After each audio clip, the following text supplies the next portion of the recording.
comic who wants to take your comedy to the next level?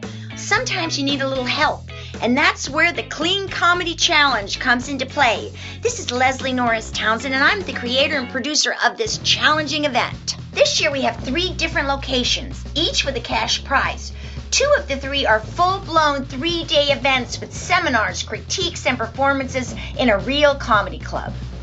Past attendees include Johnny W., Charlene May, Andy Madango, Marty Simpson, and Mike Paramar, all who are now full-time comedians. So, if you're ready to take advice from the pros and perform in a real comedy club, go to cleancomedychallenge.com. It's not where you start, it's where you finish. And don't forget to mention Rick Roberts' School of Laughs so I know where you came from. Welcome to the School of Laughs podcast, brought to you by schooloflaughs.com. Whether you're an aspiring comedian, a part-time pro, or a speaker who wants to become funnier, this is the podcast for you. We'll break down tools, tips, and techniques to help you get bigger, better, and more bookable. And now, here's the show.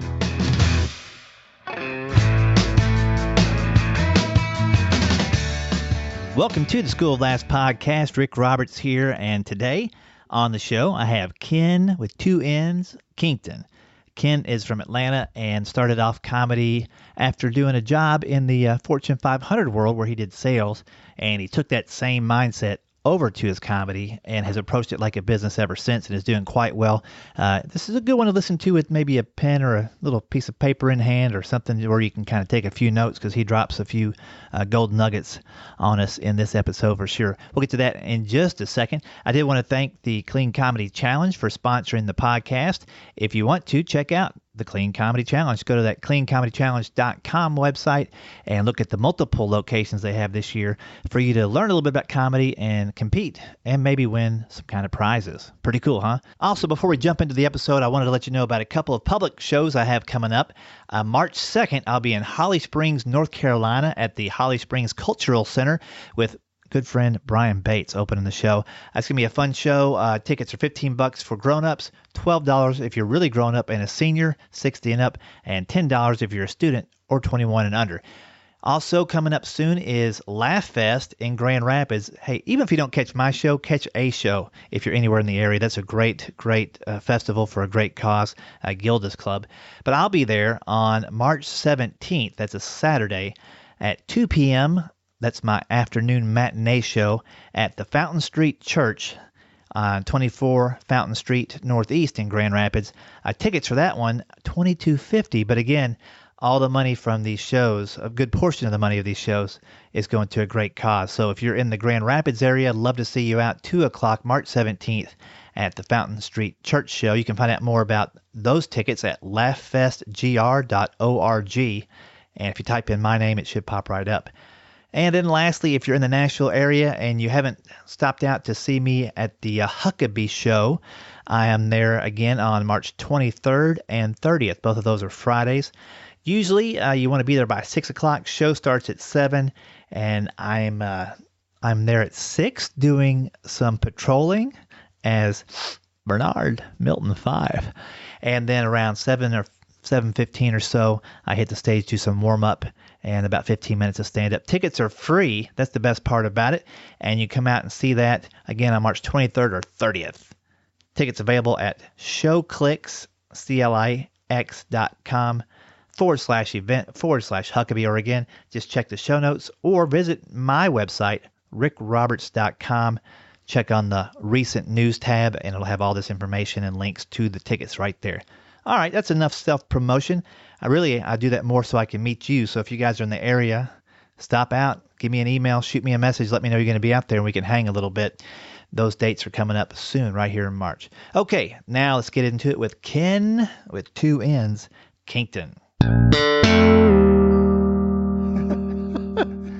Well, I'm here at the home of Kenn Kington. What's going on, buddy? Welcome to Mi Casa, the palatial international headquarters. I knew I was in a castle when I walked in and saw painted family portraits on the wall. A fresh one established today. Yes, it's Doc Day. Our youngest son we adopted officially as of November last year, and And my wife's mother is an incredible artist, and she did his picture, so he's on the wall. We actually do own a camera, but she paints them anyway. So. That's pretty awesome. It is. It's incredible. Did she start off like with the police doing chalk drawings and then start filling them in? And, like, she's got like a cool style. Like there's honesty coming through each of those things, especially the eyes. Yes, those eyes follow you around the room. And literally, there's some more paintings. Everything we have in the house is from her. Yeah, it's really amazing. That's pretty cool. Yeah, she's talented. That's amazing. Where did you meet your wife at?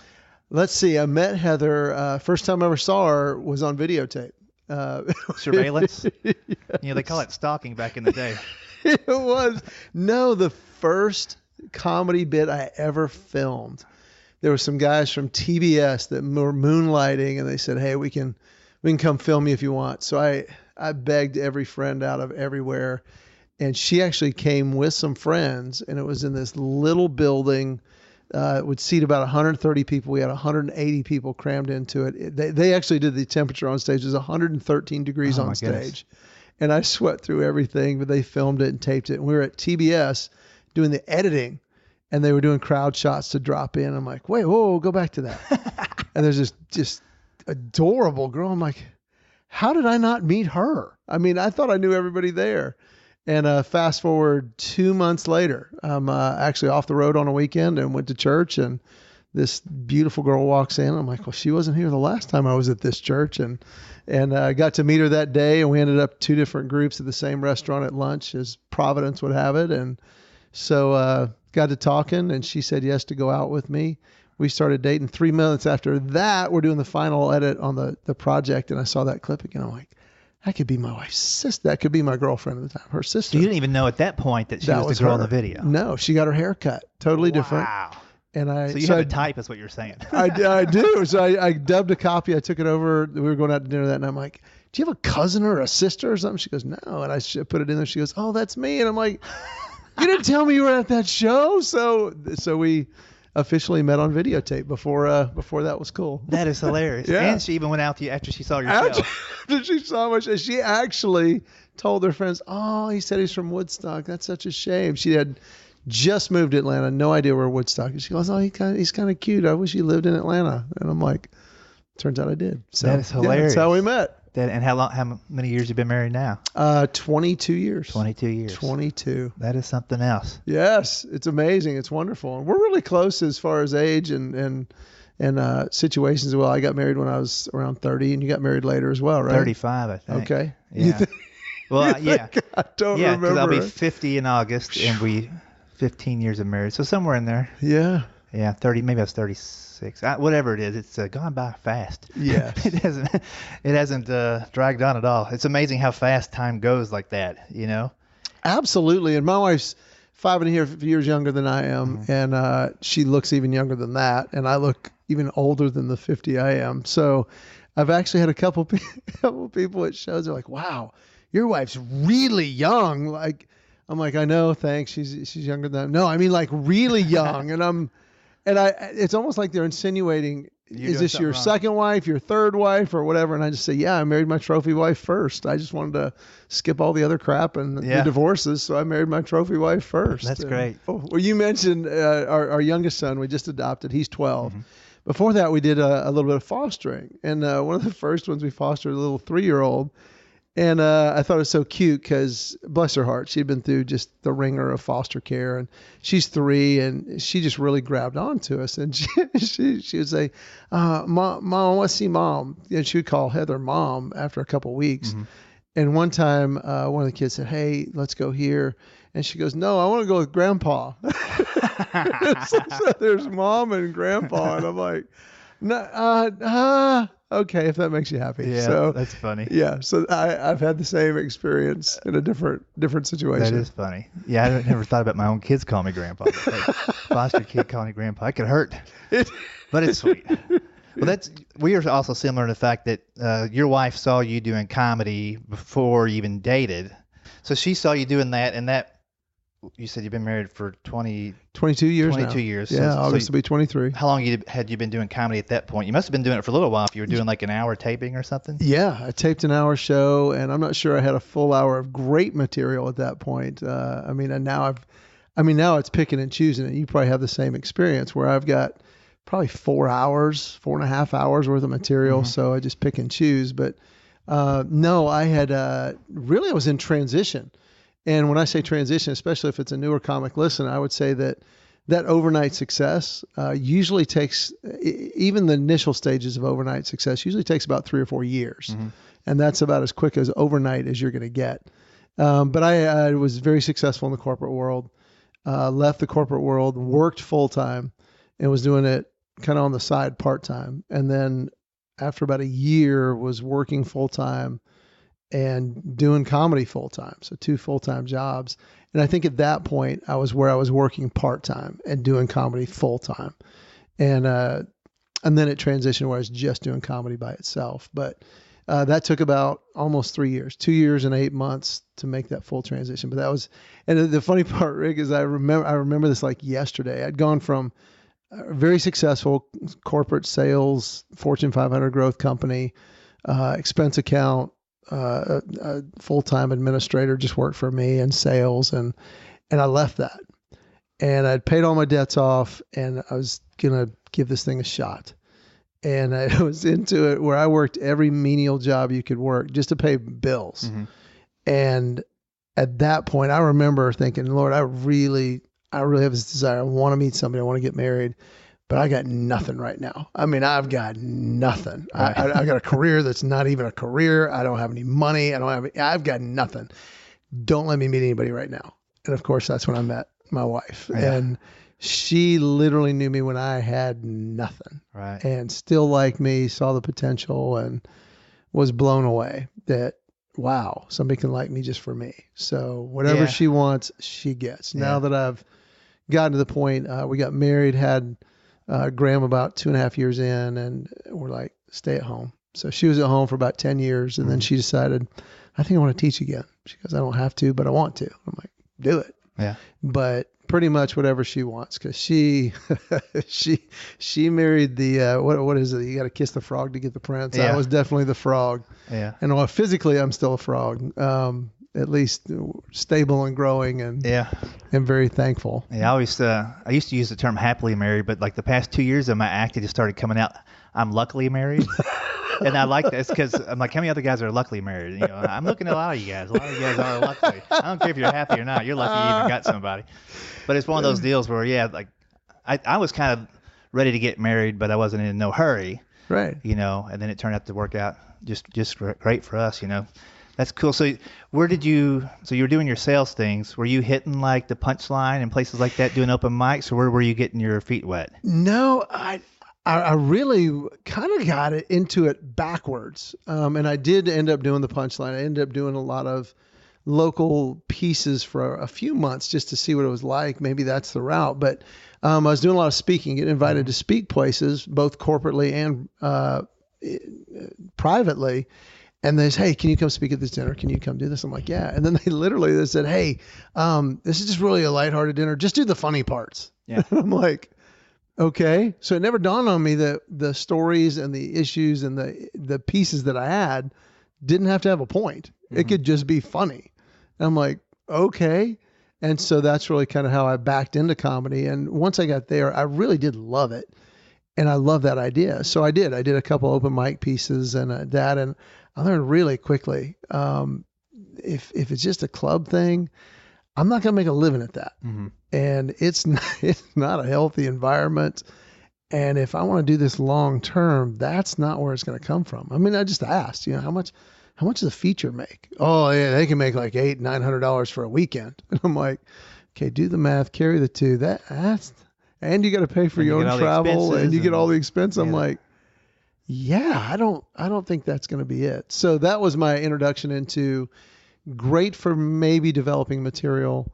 I've advised a lot of young comics. It's okay, but basically open mics are just disgruntled comedians that want to tell you, they want to drag everybody else down but I tell people, find a consistent gig, make one, create your own gig, and do something regularly, whether that's monthly, every 2 weeks, where you're forced to get up in front of people and just do something. Even if it's, man, I'm going to do announcements somewhere have fun with it. Right. And be the guy who's fun with announcements and whatever it is, but just be on stage and be making an attempt at developing. Yeah, I'm pretty sure Johnny W. That's what he started off doing, just doing funny announcements for his church, and absolutely then that worked into some funny videos thing. They do a incredible like year in review video thing at his church, and then he he's doing some open mics, some things on the side, and kind of got rolling with it. I know you produced some shows, like church shows. What did you used to call those things? Oh, Ultimate Comedy Theater. Ultimate Comedy Theater. So how many years in was that? We did about 8 years of those, but that was oh gosh, that was probably 10 years in. And I just really had a heart. I'm like, you know what? A lot of churches would do events that I would call bait and switch. Come to this event, and then they would they would make everybody feel uncomfortable. Right. I'm like, that's just wrong. Right. And I thought, I want to introduce people to the reality of what that can be. So what would I do? And I thought, you know what? I'd bring a couple other A-list people in, not an opener and a middle and an A-list, but 3 A-list, and we would just blow it out. And I just really got the concept, and I talked to some churches that trusted me, and I said, you know what? We want to bring your friends. That's the purpose. And it's not to harvest. It's not to bang them over the head. It's just to let them have a positive experience. And the reason people don't invite their friends is because they don't trust you. Mm-hmm. And let me come speak one Sunday. They'll trust me, and then we'll do this. Well, we're selling these things out all over the country. Literally, I think the biggest ones were probably in Maryland and Houston, where we'd have 3,000 to 4,000 people at these shows, and it's like, wow. And about 30 to 50% of the audience was unchurched. They were just there because they loved comedy, and it was awesome. Who were some of the comics on those first, or any of those back in the day? Gosh, the first ones were Mike Williams, Paul Aldrich, Rich Prater came out with us. Anita Renfro did a few. Probably one of my favorites. Bob Smiley did some. Probably one of my favorites. We actually filmed. Paul and Mike and I filmed in Houston, and it was going to be the second big filming I had ever done. And I had a guy call, and he said, "Hey, I'm from Dallas. Can we come down? And we'd just like to meet you." And I'm like, "Yeah, come on down." And he said, "My brother's going to come with me. I think I'm funny. I'd really like to do some comedy." And I'm like, "Okay." So we met with him before and met with his brother. I said, "Hey, why don't you come to the show?" And I said, "You know what? Tell me what you're doing." He said, "Well, I've done like 5 shows, and I think 2 of them paid me something. But I really think I'm funny. I've been trying to do it for a couple of years. I just can't figure out how to get started." And so that night, in front of over 3,000 people, I said, "Why don't you do the introductions? Why don't you just jump up and do the introductions?" He's like, "Oh, that'd be great." So, I mean, literally, so the first voice that you hear on the tape is, "Ladies and gentlemen, please invite, welcome Kenn Kington," and welcome, and he did the welcomes. So I told him, "Hey, why don't you send me some stuff? Here's the steps. Number 1, get something on video." This is way pre-YouTube. Mm-hmm. I said, seeing is believing. People are going to believe. Get something on video, and then send it to me. And then make these contacts. I gave him an ABC, and they did. And he sent me a video. It was horrible. The quality was horrible. Uh-huh. It was in the back of a room. It was a videotape. The sound was terrible. And even with both of those in the terrible room, he's one of the funniest people I've ever seen in my life. And I said, "You know what? I'm doing these tours. Why don't you come and just do a 15, 20-minute set?" And after the first one, I'm like, "Dude, you really can't open because you are way too funny." And I said, "Why don't we do this? We're going to have this guy open, do 25. I'll do the 35, 40-minute set, and you close with 20, 25 because you're a closer." Okay. And we did that for about a year and a half. And he went from 4 or 5 gigs to doing everything that we shared. Hey, take these steps. And within a year and a half, he's doing it full time. And a lot of comics know who he is and a lot of don't, but Tim Hawkins has exploded, and he's very gracious. He's like, "This is the guy who helped me get started." And yes and no. All I did was kind of point him in the trajectory. Well, that was a huge... He was ready to take off. Yeah, but how many other comics in the comic world would have said, don't get on my show. Well, yeah, absolutely. Don't even be in the room. Oh, I tell you this. I'll tell you one of the funniest memories that really speaks to that was we're doing a show in San Antonio at Max Lucado's church. And Tim did this one bit about being at Walmart. And he says, there's this guy, he's got a box of shotgun shells. He's got rainbow suspenders and knee-high socks and shorts and a case of beer. And he says something to him, and it's just a great punchline. He says, hey, why don't you just calm down, Pastor Vacato? And everybody just dies laughing. It's Max Churches. And after, I mean, he killed it. Yeah. I mean, he just killed it that night. He did the closing set and all that. And I remember walking out, and it was one of the first nights that Heather, his wife, had come to see him on the tour. I think it was the first time she'd ever seen it. And she made that comment. She goes, well, there that goes. They'll never have you back because you were the funniest person here. And it just struck me, like you said, that didn't dawn on me. Yeah, you just wanted a great show. I wanted a great show. I wanted to help somebody out. That's really my heart. And even my own wife, because we still get together 3 or 4 times a year. And I'm on his tour now, on his bus, and I'm doing a 20-minute set, and it's just fun for me. It's a great writing environment. But she's like, does it bother you? I mean, he's selling out shows every weekend. And I'm like, why would that bother me? I got to help with it. I got to be a part of that. Yeah. She's like, yeah, but this and this. I'm like, I just don't think that way. Yeah. That's just not who I am. And we'll talk about it at the end, but I'm about to launch the next version of that this year, which is going to be really, really fun as well. That's because cool. It's kind of back in my blood going, I really love having people love bringing their friends. Yeah. And having a positive experience. So we're going to do that later. Isn't That was a long answer to a short question. No, I'm sorry. but I think that's cool that you help somebody out because there are a lot of bitter comics. In fact, there's somebody a long time ago said, you know what I call it? There's a herd of cattle and there's a flock of geese. You know what you call a bunch of comics together? It's a bitter. It's a bitter. Yeah, that came out on the Bob and Tom show a long time ago. But I'm like, that's the way a bunch of comics, when you get them around, they very rarely spend the time on the good stuff. It automatically goes to who they don't like and why they're, the jealousy comes right on out. But a bitter of comics. And it's fun too. I mean, you want the show to be good, but it's also great to be around people who are funnier than you. Like if you only put together a show where you're the funniest person, then it's going to begin and end with you, really, And then the offstage stuff, you come up with ideas. The neurons are firing on the bus, I'm sure, for you guys, and it's just a fun environment to be in. And you kind of always are. Comics have a little bit of competitiveness that's healthy, where they're one-upsmanship type things off stage, and what? Then you do this, and oh man, and the best thing ever sometimes isn't writing your own joke, but it's giving somebody that tagline that just blows the roof off the joke. Absolutely. Well, I did this on purpose. I was actually ready to film Wow Moments, which is it won a Golden Crown Award, which is I didn't even know it was up for it, but it won it. And Tim had won it 2 years before, but I purposefully went out on tour with him 2 times in a row because I wanted to work out bits for that project. And I said, dude, would you do me a favor? This one bit, it's really good. It feels like it's missing a little piece. And sure enough, I mean, at the end he goes, yeah, you're kind of in this Shakespearean thing. And you said, yeah, she said this, but it just feels like she should have hearkened or beckoned. And I'm like, that's it. Yeah. That's it. That one word, it was already funny, but it just makes the difference. Right. And it's those little pieces. You're right that it's a synergy around some of the quality guys like you. We did a show once. I'm listening to your set and I'm dying laughing. And if you were to come up to me after and goes, oh, I heard that, but have you thought about this and this? And I guarantee you, I tried it the next time and all of it becomes part of it. Yeah. That's the great part. So few comics do that though. You're right. That is true. And that's the part I miss doing a lot of corporate and single events where I'm the only guy. Right. I'm doing anything behind the microphones. Like I get done, I'm like, man, I wish somebody told me a tagline or something here. I want to talk, we always call civilians, people that don't do comedy civilians, but I got to go talk to civilians and they're going to tell me the lamest joke ever. And, you got to use this one right here.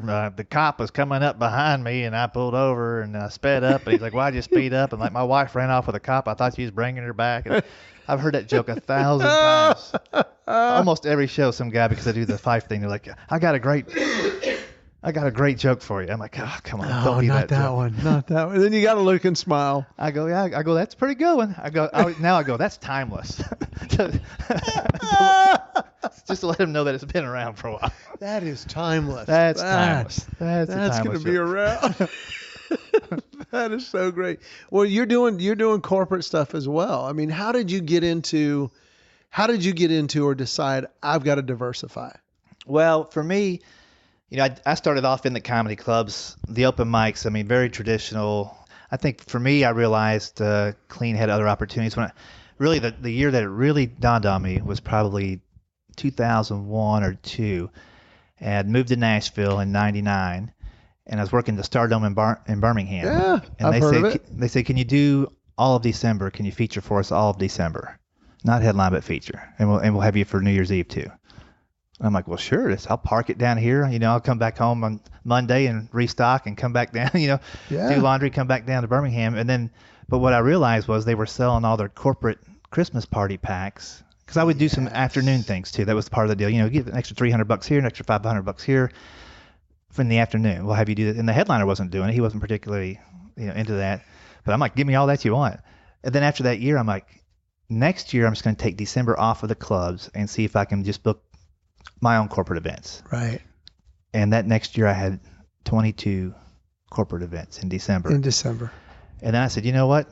Maybe I ought to leave 1 week a month open for corporate events. If it's open, maybe I'll get something. If not, I don't need to be out that much. I'm married now. Gotcha. And then I would start getting corporate events. I'm like, okay, I'm going to take 2 weeks off and see if I can, because one corporate event was better than the whole month at a club. Yeah, exactly. Slower learner than you were. but at the same time, I had fun in the clubs to a degree. But when I started seeing that I didn't have to be gone as much. And that's the key when you have a family. And then, once I got married, I'm like, now we have a house. I need to make sure this house gets paid off and makes the payments on time. So, but then I really just did it week by week. I said, okay, I'm going to leave 3 weeks open, do one club a month. And then maybe after 4 years, I'm like, I don't think I'll do any clubs besides, Lexington, Kentucky, where I grew up. Right. Nashville, if they call me and they need somebody, maybe Chattanooga or something. Just once in a while to kind of tighten up the material. Right. Because it can get a little flat. Corporate events, they don't care if you're wordy. They have nothing to compare it to. So I do try to keep my comedy honest that way.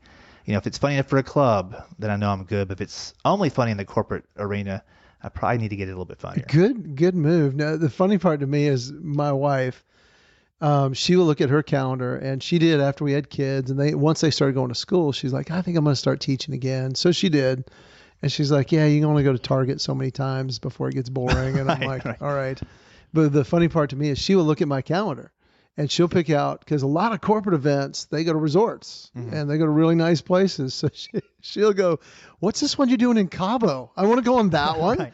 And the Ritz-Carlton at Amelia Island, are you going there this year? I'm like, yeah, a couple of times. Oh, I'm going on both of those. Yeah. And it's actually great for us now because we've got grandparents close by. They take the kids to school. She goes with me, and she literally gets the break she needs. Sleep in the Ritz. Do the spa treatment. Do the spa, and it's a corporate gig. It literally pays more than 2-3 weeks at a club, and it's 1 week. And a lot of times they'll just say, hey, yeah, bring your spouse. And you know what? We got a block of rooms for an extra day or two. Why don't you just take one? And we're like, okay, we'll do that. Yeah. So it's a great getaway. Yeah. Let me ask you this, just because I don't know the answer for myself necessarily. Maybe I'll think of my answer while we're talking. But a lot of comics look at doing corporate events as selling out, or it's soulless or whatever. I found the reward being that I could do the material that I wanted to do, and it worked there, and I wasn't changing bits and taking things out to make it generic and dumbing it down or whatever to make it overly sanitized. It was what I already did. So when I left the clubs, I didn't feel like I missed anything as far as the laughs. Right. When you've always been kind of in the clean environment, when you started doing the corporate events, did you have any kind of like, not regrets, but like because you did speaking before, so you were comfortable in front of them with your with the speaking, yeah. And was that like sales speeches and stuff before? What kind of? No, it was sales presentations. Okay. I was in front of, and it was big dollar stuff. You're selling something, right? So and I just found that using humor to connect and anytime you can connect is big. Did you miss out on having, like, I guess coming from that angle, did you miss out on having the content when they said just do the funny stuff? Or did that not bother you? No, not at all. Because I would say even now, we were just talking, I think before we came on air, I did, I think, 30 corporate deals last year. And I would say probably half of them were, we want to have you come in after dinner, just be funny. Here's our theme for the year. If you can work it in, great. And it's 95% just comedy. which in a blended, whether it's spouses or it's vendors or somebody you're selling to, customers, they don't want them offended. They don't want them going, oh, great, we got to sit through this. So it appeals there. But on the other side, I spent, the first 6 years out of college in marketing and sales, and was in the top 10 in sales for a Fortune 500 company. So there's a little bit of, wow, he's got some cred there. But I really just say, hey, comedy's gotten me around some of the most successful people in the world, whether it's sports or government or corporate or whatever. I've been around these people and I spend time with them. And I just have asked a couple questions. Hey, tell me your story. And these CEOs and presidents and head coaches and Super Bowl coaches and national championship coaches, I mean, I'm not just meeting them. I'm having dinner with them. And I'm like, okay, so what do you do? Right. And they tell me how they got there. And I started noticing, and this is the main corporate talk I do. I started noticing it's not talent, it's not opportunity, it's not ability. It's really decisions that these guys make. And there's always a story they tell, but it was a decision they made. And I found it fell in one of four categories. So I'm like, okay. And so I just call it the 4 critical decisions that successful people make. And I use their stories, and I use a lot of humor and comedy that fits right with it. So it's a blend of all that. So I think one of the most important parts that I had to get over a few years ago is, one, I'm me. And there's comics that'll just be like, oh, that's not real comedy. And I'm like, I don't care. Right. Because it's who I am. And yes, I can share a principle, point, or whatever, and use comedy with it and do that and blend it together. And it doesn't sound like a canned speech, and it doesn't sound like a set comedy bit, because it's not. Right. It's who I am. And I think that's the real key, is to be genuine to who you are. And that's what I am. And the Wow Moments comedy project I did, I lost all the need to try to be the funniest comedy set ever. I lost the need to have the greatest point at the end of it. I lost all of that. I'm like, this is just me. Love it or leave it. This is who I am, the way I am. If you want to bash it or whatever, I don't care. It's me. And until you get to that point of, yeah, I'm going to meet the need they asked me to meet, or I'm not going to take the gig, but I'm going to do it in a way that's just me. Yeah. That's that confidence that you can have, because nobody else is you. Right. And that's where I want to live, in that sweet spot. Yeah, that is a sweet. That's kind of, I finally got there the past 3 or 4 years with some of my speeches, and that different programs that I offered, I was trying to figure out, what do I like to do that's beneficial for other people? And so my favorite thing I do now is more of an improv-based workshop where it's called Listen Up, Laugh It Up. So I'm funny for a while, show them that it's important to relax and have fun, but then how we all connected while we were laughing is what's important about it. And then I get them up and do some workshop-y type things with them, and they have some very small goals that they have to accomplish in these different little improv games. And when they get it, they go crazy. Oh, yeah. And that's so rewarding for me. Like, I'd rather do that and facilitate for 30 minutes than try to slam them over the head with the next punchline. Right. Because the result is even bigger than just, because the laughter is, it is pretty, I mean, I wouldn't compare it strictly to fast food, but it's quickly digested, and then you leave a little while later and you're back to where you were. But when you leave them with the point that's important to not only them, but to you, that's like you say, it's a double win. Yeah, but see, that's something that you can do because your improv background, and that you can communicate to them and integrate it into them. And that's kind of like the 4 critical decisions. I just say, hey, don't even take notes. There's 4 words. You're going to remember all 4. Mm-hmm. And wow, they walk away, and I love talking to them afterwards. They tell me their stories, and it becomes meaningful at that point. And some of those stories become part of your program. Absolutely. It's like, you just summed up what I was trying to say in a whole different way that's perfect for this type of group or what have you. You were talking about decisions. This is funny because today I was thinking about momentum. I'm a big Kentucky Wildcat fan. So do they have a basketball team this year? Well, it's debatable. They have 6 freshmen and 2 sophomores that start and play all their old team for them, isn't it? 2 sophomores is crazy. And last night they got down by 17 with 17 minutes left to go at West Virginia, who's number 7, and we're not ranked this year right now. They came back and beat them by like 7 or 8 points. And it's all momentum. And so it was weird. Like, I listened to that on the way home from a gig last night, and I was just thinking, what is momentum? What causes momentum? And momentum is caused by decisions, either positive momentum is caused by a decision, or negative. You look at the Super Bowl last year. How much momentum? I know we're in Atlanta, and I'm not naming any names. Painful momentum. But there was so much momentum in the first half. Yeah. That Atlanta was just blowing New England off the field.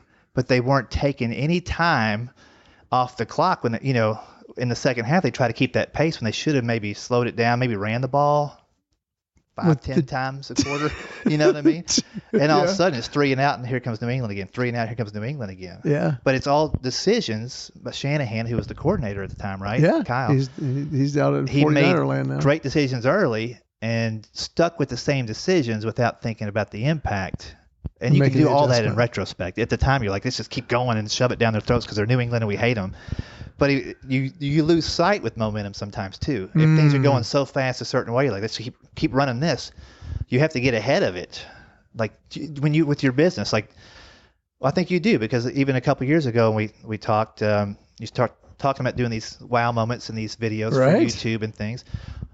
You and I both kind of analyze every year, like what's working and what's not. Right. But you had gotten ahead of it a little bit, like, it's been a pretty good year, and I just want to see what's going to happen next. And we were talking about, do people put videos on LinkedIn? I'm like, well, they're just now starting to. Right. If I remember, I think I sent you a link to like the process and everything. Right. To get it up in there, because I was kind of interested in it too. So it's important to jump ahead a little bit, not live there, but look at the possibilities of not knowing where you're going. You know what I mean? Sure. So, I mean, you've got this good momentum going on right now. You did quite a few corporate gigs, 30 or so last year. Yeah, which was double what I did the year before, which lays an incredible foundation. And yeah, but it was like one of the big ones that we look at is conversion rate. If we get a call or an inquiry now, because they come through the website, if we get an inquiry, how many of those translate to an actual gig? Mm-hmm. And we saw in the corporate market, it was 50%, 40%. I'm like, okay, we should be at 80, 90% of conversion if they're calling initially. And the number one reason was we don't get it. We know you're funny, but what do you do corporately? So we figured we got to have something that they can look at. Right. Because seeing is believing. So that's where I invested about $1,000, recorded a bunch of these, had them edited, and just had them available on KennWorks.com and on Facebook, KennWorks on Facebook. Is it KENN Works. And then on LinkedIn, just my personal one, I put it there.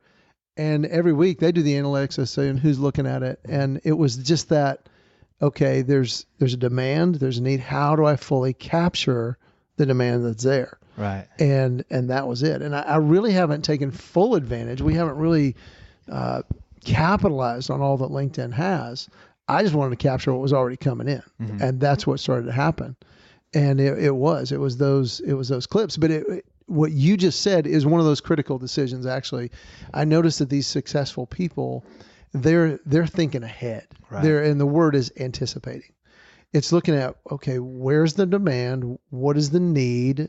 And what is the felt need out there? What are people really looking at? And it's like, am I anticipating? And the successful coaches, I talked to Les Steckel, who was the offensive coordinator at Tennessee when they went to the Super Bowl, and we were just talking over dinner one night, and he said, after I've retired, I found I'm a fantastic coach on the couch. Yeah. Because there's no pressure. And I can second guess everybody and be right every time.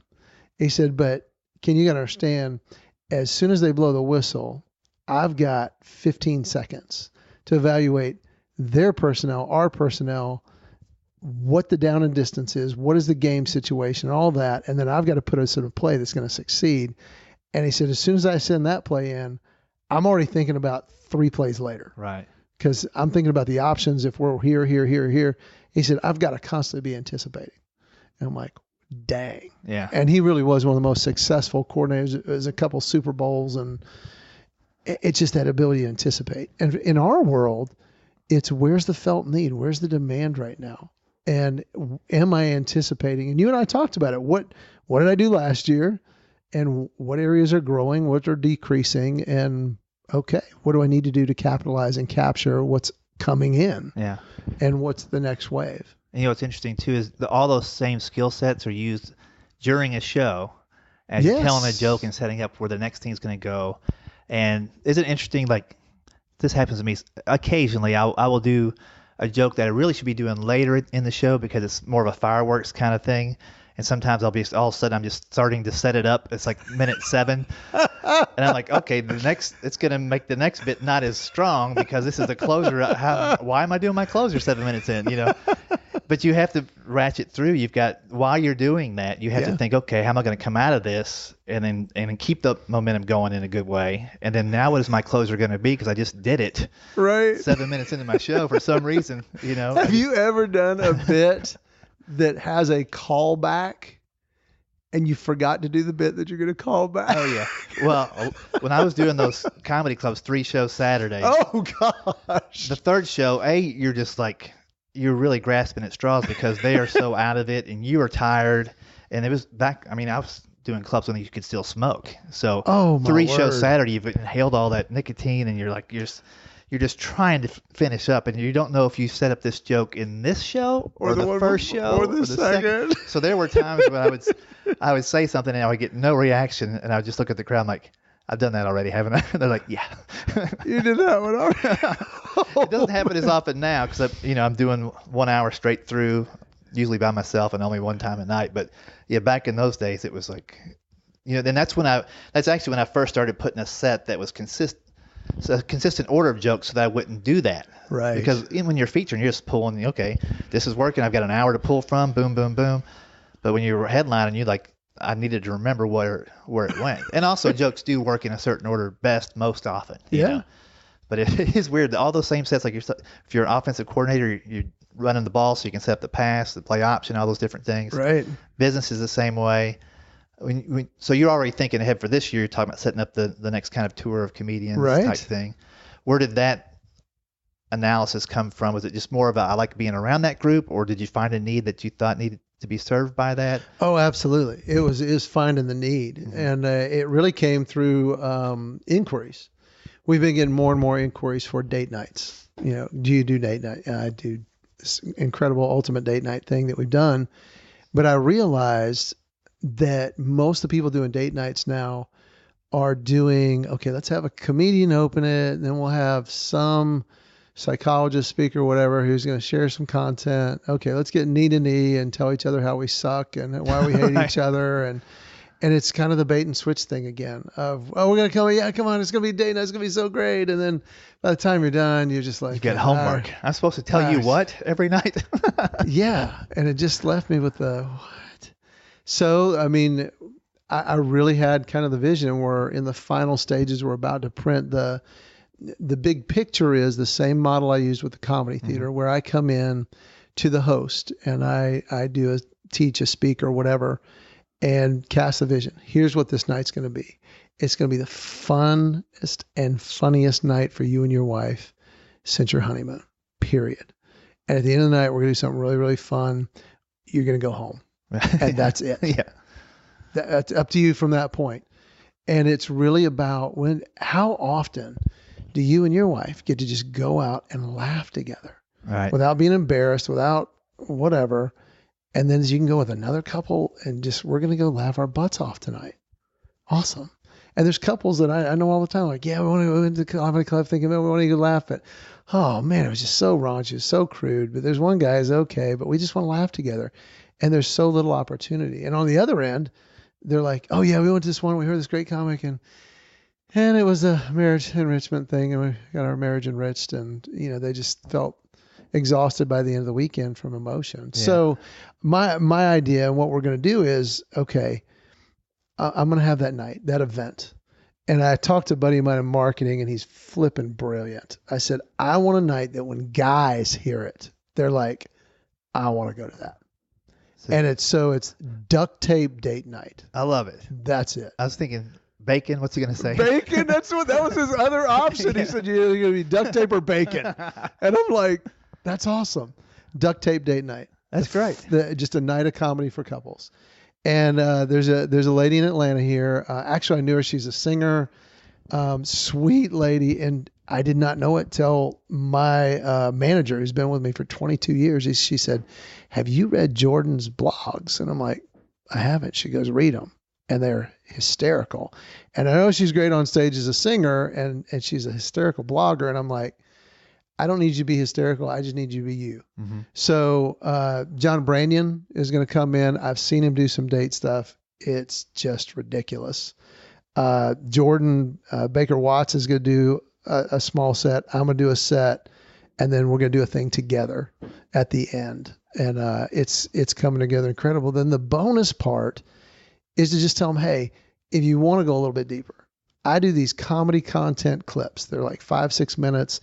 And there's a guide you can do in a small group where there's some questions you can ask with your couples and friends. Mm-hmm. They're available in the back. And that goes into print next week. And we'll have, though, it's the duct tape DIY groups. That's great. And it's just so the 1, 2, 3, there's plenty of places you can get away for a weekend and work out your issues. But This is just laugh, be together, get a couple tips in the small group that instantly work, that you're never going to be overwhelmed, and you're never going to have to go, okay, what am I going to have to say this week or whatever. It's just, man, go laugh together. Yeah. Do that. That's awesome. I would pay money for that. And so that's really where we're at. And we're going to have, I think it's March, April, we're going to do the initial launch on it. There's some current potential hosts lined up in Colorado and some other places, but we're now kind of talking with hosts going, if you've ever wanted to do a date night, and most churches now, that's the thing. Mm-hmm. So I'm like, I want to have the thing if you want to have the thing. And we're doing it the same model where we do a ticketed event to where they're not having to scrape together a budget for it and all that. That's pretty cool. Yeah. Duct tape date night. When you hear about it, I think this week we're launching the Facebook page and we'll figure it out. You have to let me know when you get some dates on there. I'll mention it on the podcast too. Yeah. So people listening now can hear it later on and Absolutely. go check it out. I'll sponsor the podcast. Hey, I'll put you up front. Once the Clean Comedy Challenge is over. We got 3 more months of the Clean Comedy Challenge. But yeah, no, I would definitely mention them anyway, just to let people know, because people will be interested where they can hear you and find out more about you. I feel like I could talk to you for like another hour. Absolutely. But you're a great host. I love just catching up with you. Well, there's a million things I'd like to ask you, but for this episode's finish out, I would like you to maybe think back to, when you first started comedy. You mentioned it was kind of a 3 or 4 year ramp up to kind of get things going. Knowing what you know now and knowing what you could have listened to and applied back then had you known it, that would have actually, been fruitful. Any tips for people that are thinking about getting in comedy, or they're just not happy with where they're at right now, trying to find a different avenue perhaps with their shows? Good call. Let me go the spectrum. If I was just starting out, one of the pieces I get asked all the times by new comics or people wanting to get into comedy is, how much do I charge? And I'm like, there's never a right answer to a wrong question. That's the wrong question. What you need is not how much do I get paid. You need material, and you need to be effective, and you need to be good and develop that. You need opportunities, and you need a network. And if I had to do it over and go back to that, one of the pieces I actually did right was I captured that. And I realized when somebody goes, hey, we want you to do da-da-da-da-da, I was so hungry. I'm like, I would love to do that. Well, what's your fee? And I kept thinking, well, I should have, a set fee or whatever. And out of total mistake, I'm just like, you know what? I'm coming no matter what. So, I mean, I can tell you kind of where people are paying me right now, but you say, hey, all we got is a stick of gum and gas, and I'm going to be there. Right. Period. And I did. I think the first year I did it full time by itself, I did 248 dates. I'll never forget that. And some of them paid next to nothing. Some of them have paid pretty dang decent. Uh-huh. But until you have a full calendar, it doesn't matter what they're paying. Right. Just get the experience. Get the experience and exposure in the network. Because I would tell them at the end, hey, how did it go? This is the best thing we've ever done. Will you do me a favor? When you have friends that are saying, hey, what have you done? Will you say, give Ken a call? And they did. Yeah. And the other piece is I put something in front of people once or twice a year. And I now do it, since online's pretty easy. I do an email once a month. It's not an advertisement. It's not a marketing piece. And for those who are wanting to move to a different level, I would say definitely do that. But I would also say have something in print that you mail them every year and make it beneficial to them. but also have something free on your table afterwards. There's a magic 30 minutes that so many comics just ignore, and it's right after a show. And I'm not at the point where I'm beating off fans and I can't stand all of them. I'm standing in the back and I'll listen to the corny jokes, or I'll just shake my head and go, yeah, just wanted to meet you. And people come back and that was so good. And thanks so much. I said, where are you from? What do you do? And I just love talking to them, because in that 30 minutes following the show, Rick, I don't know what your experience is. Mine is about 90% of the time, maybe 95%.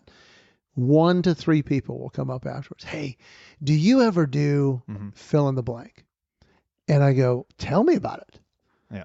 And I always make fun. I've got a newsletter that's got all my contact information. It's got some funny stuff in there too. And I'm like, these are normally $100. Tonight they're free. Right. Take one of them.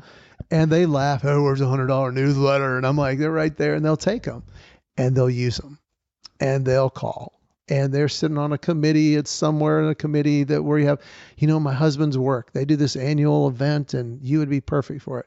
Please give me a call. And I've even learned from you. We were at CCA one time and you said, hey, just listen.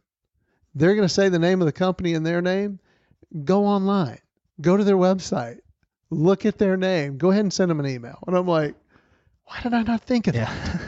How easy is that? I don't need your card. I just need your name. And I do that after. I will literally sit down on my phone. I'll type in their name and their company, and I'll send them an email. Hey, I ran across this. Thanks for saying hey.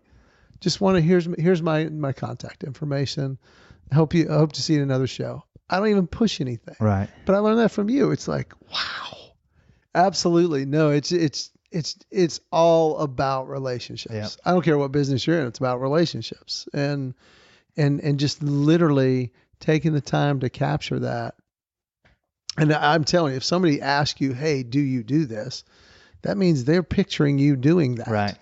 And man, get contact, keep in contact with them. And we have used LinkedIn for that a few times where I'll go on LinkedIn. Oh, they're there. Hey, great to meet you there. I do these wow moments. Why don't you check it out? Or if it's a show, saying, yeah, tell them all they got to do is call me and I'd be glad to tell them. We don't sell anything. We just make it available and tell them to give me a buzz. So yeah, I would say that's it. And the other part would be, I guess the non-intuitive part would be when you're helping others, you're helping yourself. You brought up the Falcons, and this is one of my favorite stories. So the Falcons get beat, biggest comeback in Super Bowl history. And I didn't hear this till the next year. They're interviewing Dan Quinn during the season. They said, hey, I understand you got a phone call after you lost the Super Bowl. And he said, yeah, I sure did. And it was from Steve Kerr. Steve Kerr is the head coach of the Golden State Warriors, who gave up the biggest lead in NBA history. They were up 3-1 and lost to Cleveland. Yeah. And they came back the next year and they beat Cleveland. So they give up the biggest series lead in NBA history. And Steve Kerr did not know Dan Quinn. He just said, hey, just touching base. I'm sure this stings. I've been in your shoes. I'm one of the few people who's been in your shoes. If you want to talk, I don't know how I can help, but I can sure tell you some of the lessons I learned. Wow. And he said, did you call him? And he goes, I did. We talked for a couple hours. And he goes, what did he say? It's between him and I. That's cool. Just that he would take the time to reach out and do that is huge. So I've just made it a habit, and I know that you've done this as well, where if somebody calls or emails and says, hey, I'm a comic, I'm here, this is what I'm doing. If there's anything you can do to help, let me know. I do. I kind of have a couple little pieces I hand them and say, hey, you do that, we'll talk, and then we'll go from there. And I found most people, they don't really want somebody to help them. They want somebody to do it all for them. Yeah. And those people I really can't help. Yep. But for the 2 or 3% that really are kind of getting after it, that'll take some input and then put it into practice and then come back, I love helping them. And I love seeing them succeed. And I do hand off to those who do that. And there's just something about that, paying it forward or passing it on or whatever you want to call it. It just, there's something in our heart of hearts that goes, this is a good piece. Because we're getting older. And it's not going to hurt me to hand that off to somebody. Can't do all the gigs anyway. That's right. People are like, I wish somebody would give me some gigs. I'm like, you know what? How many gigs are you giving other people? Yeah. You don't stay married 25 years without doing all the gigs. Every once in a while, you got to take out the trash, buddy. That's the truth. But helping other people. Well, you've thrown me a couple of gigs. Yeah, because you're good. I'm actually wearing a shirt that they gave me at one of the gigs. That's a great pullover. It's a great travel thing because on the airlines, it's just chilly enough, but middle it's not weight, too thick, no weight at all. Absolutely, but I love being able to come across people that I connect with. I'm like, Rick, literally, he really would be incredible for this. I'll wrap up with this thought: is if you're not analyzing what you're doing and where you're going, it's really hard for somebody to help you get there. And so, I mean, that sounds maybe very simple. No, it's not, because most people don't do it. They don't. And you just touched on something without saying the name. I did a gig last year with the younger comics. Got a full-time job, full-time family, but he feels like his comedy's at a level where he could do something to help people with it. And he's had foster children and adopted and all these things too. So he just kind of laid that out there. He's like, if you have any ideas or whatever. So he gave me a vision. He wasn't asking for gigs. He was telling me what he was trying to aspire to do. And so somebody texted me last week saying, hey, I need somebody to help out with these Compassion International shows. And I'm like, I know a guy who's got the exact vision. He's living what you guys are preaching, and he's funny, and he's a great guy, and he's a good comedian.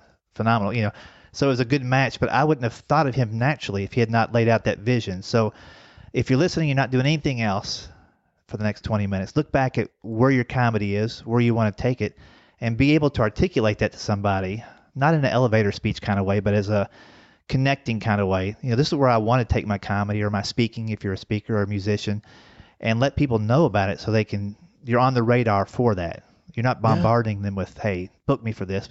But had I not known that about him, I wouldn't know that he was a perfect fit. Right. And so I had never recommended somebody faster and more, 100% behind this guy than that. So if you're out there listening, get your vision. If you're not at that point yet, you're just trying to be funny, that's fine. But if you've got skills and talents that can lead other people to things, lay that out so people know in your community, your network, so they can help you get there. Yeah. And what do you love to do? My passion is encouraging. And I shared this at CCA, and this is kind of my final thought, is that it took me, they're always saying, find your voice, find your comedic voice. And I think I did about 5 years ago. And it's that I don't do comedy. I use comedy. And I have to have a purpose. I have to have a reason to get on stage. And I have to have if I've got a reason to be there, whether it's a fundraiser, whether it's a corporate event, I'm helping people, and I know the people I'm helping and why I'm helping them. Man, it just takes it to a whole different level, and you're meeting a need that somebody who's a comedian, who's going to do a canned set, can never do. Mm-hmm. And it's just so much more enjoyable. I love working that way. Yeah. So getting that, and I'm thinking of 10 different things, but I had one comic, female, she'd gone out to LA to learn the chops, and she's in Atlanta, and somebody met her and said, hey, Kenn's in Atlanta, call him. And I gave her the three kind of the screening questions of do this, and she did. And I said, so tell me, what's your passion? She goes, well, I do comedy. And I looked at her clips. She's actually really funny. She goes, but I really have a passion. I want to use it to communicate. And I'm like, to who? And she told me who and that. And I'm like, just like you, I had there's a conference. I've been teaching at these conferences all over the country in the summers for students, and that's her heart. And she would be phenomenal. And I can put her in touch with the guy who's running these 13 different conferences all over the country. And she's going to be a great fit. But she was able to communicate, this is my passion. Here's my tools, verified it. I mean, that day I'm like, do this. And she goes, well, people know I'm funny, but I need clips that show I can do both. And I'm like, brilliant. I got these guys that I do a radio show for in Atlanta twice a month. They do a Facebook Live piece. They record. They can edit it for you. Go do that show. She goes, well, I don't know them. Well, I do. She's on that show next week, and now she's going to have these pieces. I love doing that. And I do believe that those who watered will be watered. I mean, it's that piece is kind of counterintuitive if you got that mindset of, oh my goodness, well, I don't have enough gigs, so I need to get all I can get and can them, and I don't want to pass any on. And so many guys are like that. And I'm like, yeah, I've found that I've got more inquiries when I am more liberally giving than if I don't. Yeah. Especially if they hear the message the correct way. I'll wrap up with this super quick thought. Okay. So you're talking about the mindset of abundance. Yeah. Basically. And I was communicating this to my son recently. You do these things because you're not afraid to give stuff away. This kind of stuff. And he came back with, so why don't we go to Longhorn instead of Golden Corral if you've got all this abundance? I'm like, all right, you got me there. Yeah, I don't have a comeback for that one. But Golden Corral has an abundance. They've got a chocolate fountain. It never ends. That's abundant. Longhorn doesn't have a chocolate fountain, son. Longhorn has the better broccoli, so we're headed there. That's so great. Ken, it's been great. Oh my gosh, it's so great hanging out with you. It's already time. That's crazy. I know. Well, we're going to continue a conversation in a minute. Just for Patreon supporters who are supporting the podcast through Patreon, the Club 52 members, we're going to do a little mini podcast for you guys that'll be out this weekend. But Ken, thanks again. Thanks for letting me come to your house and see the wonderful paintings on the wall. Have you heard the hacking of my 14-year-old pug in the back? I apologize. I heard him once. It sounded like it wasn't a productive cough, so that was a good thing. You didn't have to get up and clean anything. Thanks, buddy. Exactly. There you go, Kenn Kington. I hope you picked up some tips. Obviously a very smart guy, very strategic guy, and a funny guy on top of that. Enjoyed hanging out at his home, seeing the family, and listening to the dog almost vomit 3 or 4 different times. That's great, man. That was too funny. If you want to check out Kenn Kington, I've got his links on the show notes as well, and as well as to a video you can see of his. And he mentioned the Ken Wow moments, the Ken Works project he has going on. He's got links to that, with some information that can help you out just business-wise. So check all that out, schooloflaughs.com, episode number 162. I'd like to again thank our sponsors, the Clean Comedy Challenge. Go to cleancomedychallenge.com and check out their multiple locations, dates, and entry times, and all that kind of stuff. And also thanks to Patreon supporter Jeff Gusky for making this episode possible. Thanks, Jeff. Hope you're getting the most out of Club 52. And I thank all 32 of you guys that support the podcast through Patreon. It does help a whole lot, and I appreciate that. All right, I'll talk to you next time. Until then, stay safe and stay funny. Thanks for listening to the School of Laughs podcast. If you'd like to hear more School of Laughs podcasts, you can find them on iTunes and Stitcher.com. And don't forget to subscribe and leave a review. For information on upcoming live and online classes, visit schooloflaughs.com. Until next time, stay tuned, stay focused, and stay funny.